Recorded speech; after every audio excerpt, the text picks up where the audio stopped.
गोसोआव जथेस्थ' दुखु मोनदों, खस्थ' मोनदों। आं बिथांखौ आदा होननानै गाबज्रियोमोन। आदा धरेन बर'जों खोब मोजां सोमोन्दो दंमोन। गोदो बिथाङा आफादगिरि जानाय समावबो खोब मोजां सोमोन्दो, जयैनो खामानि मावदोंमोनबो। आंबो बे समाव MLA खामोन हिसाबै लोगो मोनलायबाय थादोंमोन।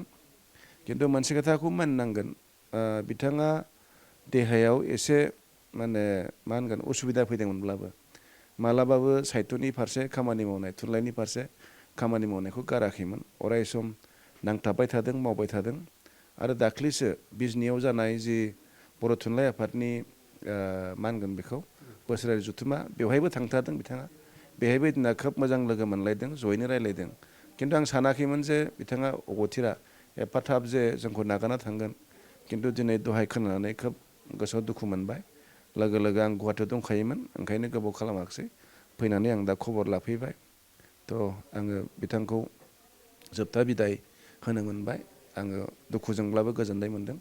थ' जियानो हक, बिथांनि जिउमाया सोरगोआव आलो गोजोनै थाहैनो हाथोंसै, आं बेखौनो मिजिंथिदों। आरो न'खरनि बयनिसिमबो जोंनि दुखु मोननायखौ आं फोरमायदों। बाखि बिथांखौ उननि समफ्राव मारै जों जोंनि गेजेराव फोथांना लाखिनो हागोन बिथांनि आदर्शखौ, बे दिगाव जों सिन्था खालामगोन। दा BTC-आव हाग्रामा महिलारि बिथांनि दैदेननायाव सरकार सोलिगासिनो दङ। जों रायलायगोन, रायलायनानै मा खालामब्ला साबसिन जागोन बेखौ जोङो थांखि लानानै बिथांनि मुंखौबो बा बिथांखौ जोङो अराय सम जोंनि गेजेराव लाखिनानै थुनलाइ सिबियारि बा समाज सिबियारिफोरखौ जाहाथे जोङो थुलुंगाखांहोनो हायो, नैबे खामानिखौ जों मावगोन।